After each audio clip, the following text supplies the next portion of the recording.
J'ai moins l'habitude de partager du contenu sur mes expériences en France sur cette chaîne YouTube.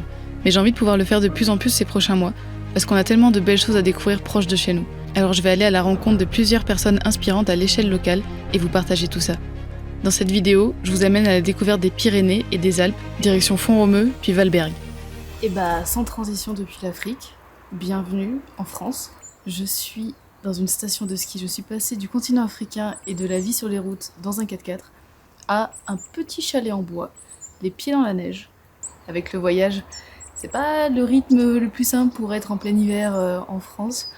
Et je suis trop contente de pouvoir passer quelques jours dans les montagnes françaises, de pouvoir découvrir différentes activités. Je vais pouvoir rencontrer aussi pas mal de monde, vous parler de différentes choses qui sont ultra intéressantes. Donc j'ai hâte de vous partager tout ça. Vous verrez à travers cette vidéo que je ne suis pas seule sur ce projet. Pour la première fois sur une opération comme ça de tournage, je suis avec un cadreur. C'est pour ça que vous allez voir pas mal d'images de moi en mouvement. D'habitude, quand je suis toute seule, je mets mon trépied pour me filmer moi-même. Mais là, les images vont être la plupart en mouvement parce que cette petite personne qui est derrière moi, qui est actuellement en train de filmer, qui s'appelle David et qui est cadreur et qui n'est pas du tout à l'aise avec le fait que je vienne le filmer.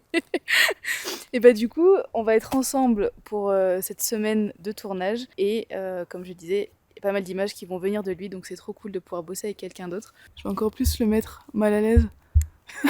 Et en plus là il se voit. Coucou David.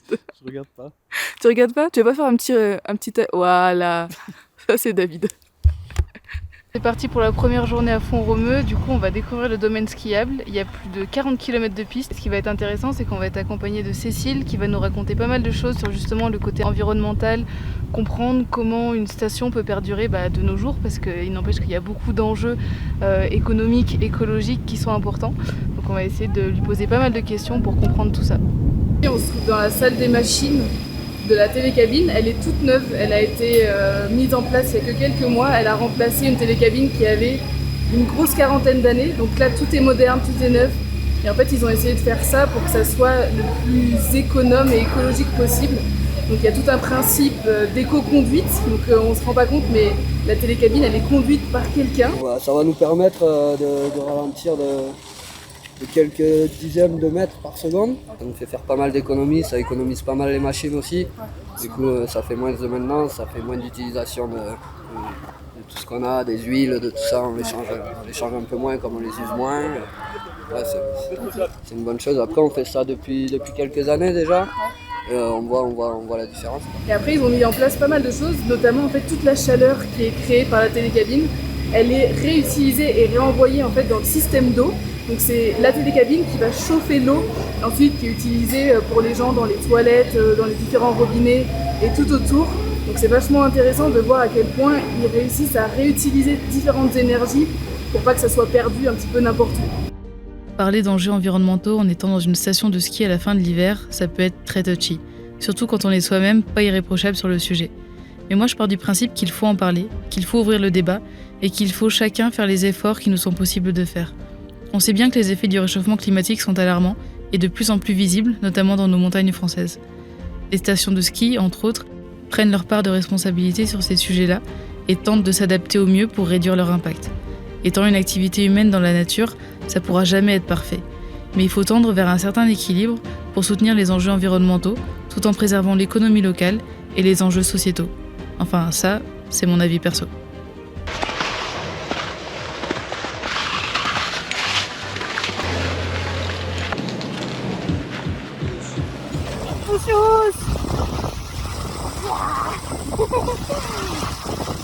Est-ce qu'il y a un petit contraste entre cette image de moi en train de faire du ski en France et quand je suis les mains dans la boue sous mon 4x4 en Afrique? Non, c'est juste que le monde est vaste et il y a tellement de choses à faire, autant loin de chez nous que tout proche.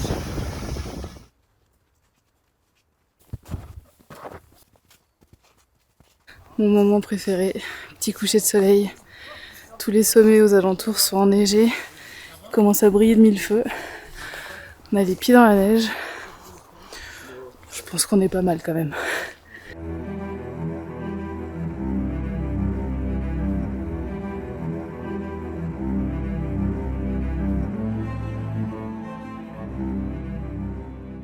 Pendant ce séjour dans les montagnes, je découvre le label Flocon Vert, Une initiative mise en place pour garantir l'engagement durable des destinations à travers des actions concrètes. Mais ce n'est pas moi qui vais le mieux en parler. EcoConvert, c'est un label qui est à destination des stations de montagne, qui implique la participation de 3 entités, que sont la mairie, l'office du tourisme et le gestionnaire des remontées mécaniques, avec des critères qui nous donnent en fait un cadre pour avancer. On a des actions qui sont mises en place autour de tous les piliers, des 4 piliers du développement durable. On peut prendre par exemple la mobilité douce. Alors en termes d'action, on va avoir des navettes électriques qui sont mises en place dans le village. Avec ces navettes, on a pu transporter l'année dernière, sur 2023, environ 50 000 passagers. C'est un vrai succès parce que chaque année, quasiment, on double en fait la fréquentation de ces navettes. On part d'un point zéro et l'important c'est de voir la progression. Et c'est motivant aussi parce que ça nous montre qu'on fait déjà des choses et qu'on peut les valoriser.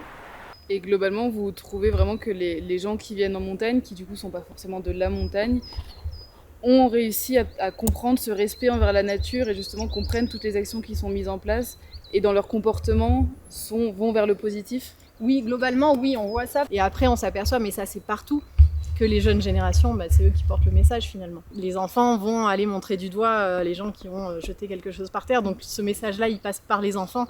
Et il est ensuite redonné aux parents et c'est ça qui est beau, c'est que tout le monde prend et échange chacun de son côté. C'est ébloui par le soleil que je commence cette deuxième journée à fond romeux. C'est parti pour une journée encore très sportive et je pense très intéressante parce que je vais faire des choses que j'ai jamais fait dans ma vie et on va pouvoir rencontrer des gens aussi. Donc c'est parti pour cette belle journée ensoleillée.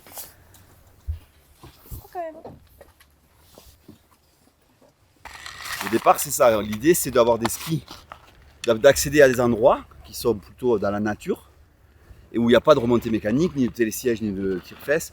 Et on y va donc en ski. Et après, pour pouvoir accéder à des pentes, par exemple, qu'on a envie d'aller skier, pour faire du hors-piste, pour faire des beaux couloirs ou des choses comme ça. Contrairement à un ski alpin, on va pouvoir déverrouiller le talon. C'est-à-dire qu'on va pouvoir libérer le talon pour pouvoir, puisqu'on va utiliser le même ski à la montée comme à la descente.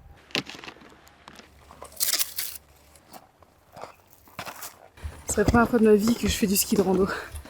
C'est très bizarre de passer du ski normal à ça. Littéralement, tu marches sur des skis en montée avec des petites peaux de phoque qui ne sont plus des peaux de phoque, c'est maintenant du synthétique évidemment. Mais je pense que ça va être une activité très sportive et je m'attendais pas du tout.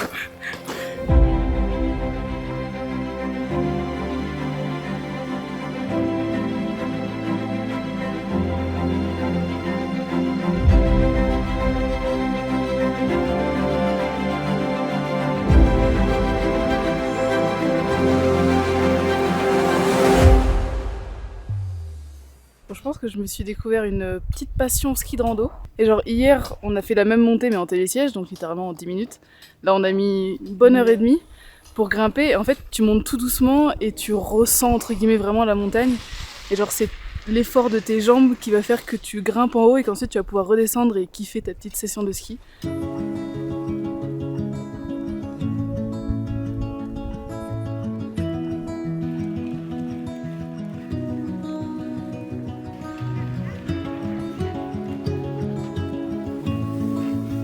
On a enlevé les pots de phoque, c'est parti pour la redescente. Maintenant, c'est du ski normal. Pur plaisir et ça va durer que 10 minutes, même pas.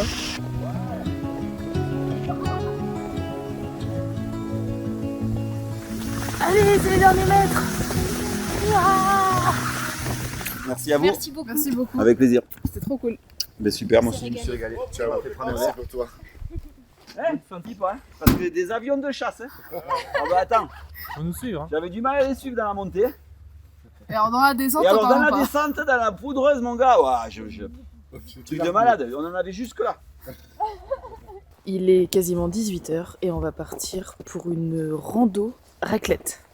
Ouais, rien que ça. C'est-à-dire qu'on va partir marcher pendant je ne sais pas combien de temps et ensuite on va se poser quelque part pour manger une raclette et puis ensuite redescendre de nuit.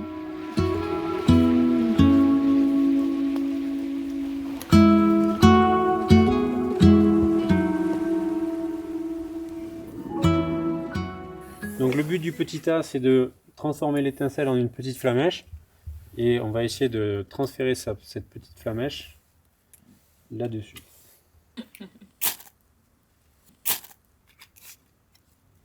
Cette flamme est vraiment toute petite, quoi. Ça suffit, là. Et c'est pour ça maintenant que je fais ça. Sans ça, ça aurait pas suffi. Bon, mais on va attaquer l'apéro.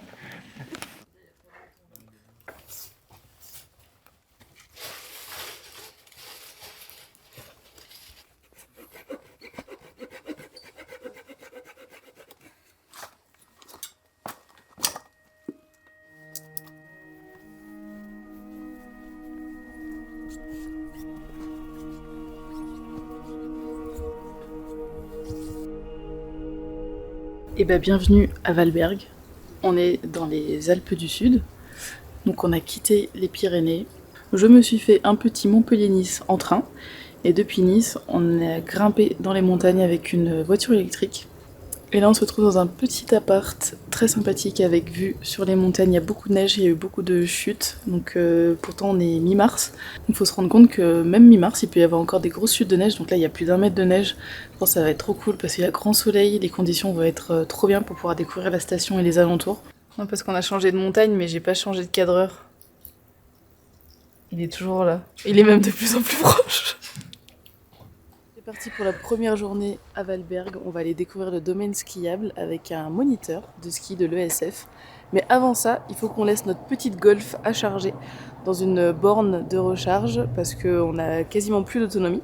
Donc on va la poser tranquillement, comme ça pendant que nous on skie, elle se recharge et après on sera tranquille pour pouvoir bouger dans les alentours parce qu'on a un petit programme où on va aller découvrir différents lieux et villages autour. Donc il faut qu'elle soit à pleine puissance. En fait, il faut juste laisser aller les skis pour prendre un peu de vitesse et après, tu refais un dérapage. Okay. Tu vois, c'est un demi-virage et en fait, dans le dévers, un vrai virage.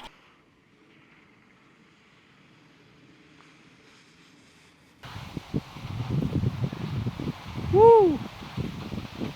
Donc là, Olivia, petite rouge, la première. Ouais. Ok, vu ce que tu as réussi à me faire sur les bleus et à la vitesse que tu as pris, pour moi, il n'y a aucun souci. Ok, on reste sur les mêmes choses, des beaux dérapages, on se met bien sur l'avant et on y va. Prête? Prête. On verra en bas, mais ça va. Non, ça va le faire. Il m'a mis en confiance, donc c'est le plus important. Okay. Allez, go! Là, on verra.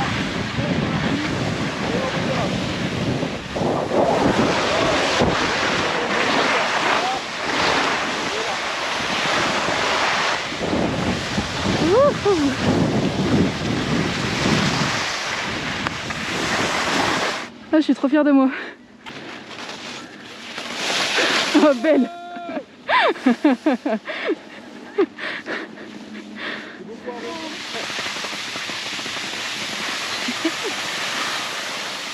Et bon appétit. Merci. Ça, c'est le réconfort parfait après une grosse matinée de ski. Burger frites. Bon, bah je suis trop fière de moi. J'ai fait la première piste rouge de toute ma vie. Et franchement, je l'aurais pas fait sans Sébastien parce qu'on a passé la matinée évoluer, s'améliorer, comprendre un petit peu comment ça fonctionne bien sur les skis, les différents paramètres. En fait, des fois, tu te rends pas compte, mais il suffit de quelques petits trucs pour te débloquer. Écoutez, venez manger une gaufre en haut des sommets enneigés. Et là, toute la beauté de la montagne s'offre à vous. Alors, regardez-moi cette beauté. Oh. Pas le temps de se reposer après cette grande matinée de ski. On enchaîne avec un cours d'initiation de snow, toujours avec Sébastien. Donc il m'a dit qu'on allait bien se marrer.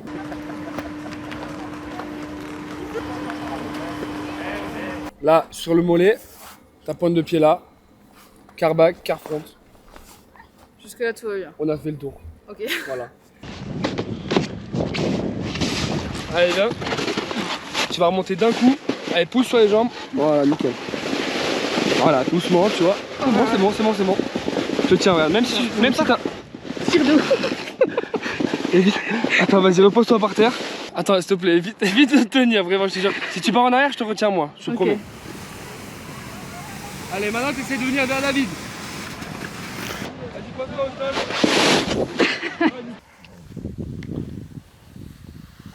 on vient se poser à côté de David. Oui. Belle. Oh. On est bien comme ça. Ah, elle est pas mal, là. Hein.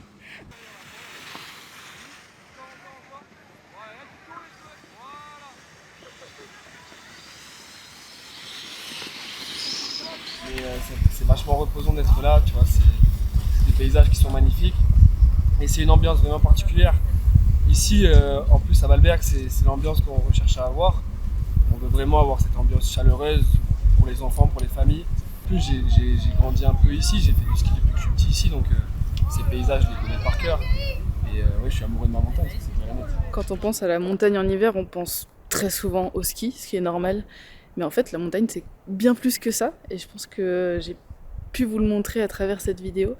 C'est que certes, il y a le fait de skier, mais il y a aussi plein d'autres activités. Il y a plein de personnes à rencontrer, des gens qui sont amoureux de leur territoire, qui ont envie de nous le partager. On est un laboratoire à ciel ouvert et on observe des changements dans les espèces. Par exemple, le tétralyre qu'on observait il y a une dizaine d'années sur le haut de la réserve.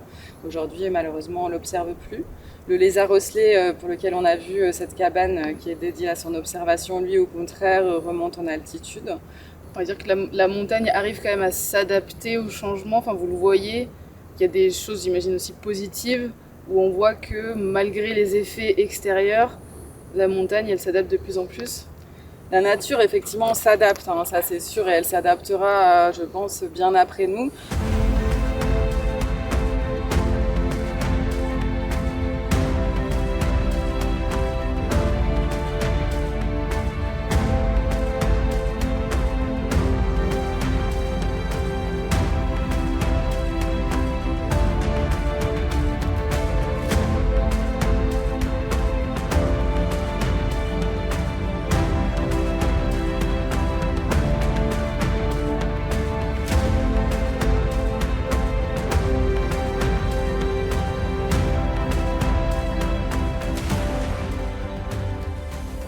En France, il y en a 4 réserves internationales de ciel étoilé. C'est un label en fait qui récompense les territoires pour 2 raisons. D'abord pour avoir une qualité de ciel nocturne exceptionnelle. On arrive à bien voir la Voie lactée à l'œil nu. Et ensuite, c'est un territoire, il y a une volonté, je dirais, politique d'extinction de l'éclairage public. Une grande partie de la nuit. Alors c'est vrai que pour nous qui aimons l'astronomie, eh bien, moins il y a de pollution lumineuse, plus on peut justement observer le ciel et aller chercher des objets qu'on ne voit pas. Mais il n'y a pas que ça. Ça profite à la biodiversité nocturne, que ce soit les insectes, mais même les oiseaux migrateurs, vous savez, qui sont parfois très perturbés par la pollution lumineuse. Le portefeuille, la biodiversité, la santé et puis l'observation du ciel nocturne. Grâce à tout ça, c'est ce qui donne vraiment l'avantage d'être dans une réserve de ciel étoilé. Et c'est comme ça que mon séjour dans les montagnes se termine. Vous savez qu'à travers mes réseaux, j'essaye toujours de mettre en avant des personnes inspirantes et passionnées. Et on trouve aussi ces personnes-là juste à côté de chez nous. Des amoureux de la nature, de leur territoire, qui ont envie de nous partager un petit bout de leur quotidien et de leur combat pour les préserver. Un grand merci à toutes les personnes rencontrées à Font-Romeu et à Valberg. On se donne rendez-vous la semaine prochaine pour un nouvel épisode. Ciao!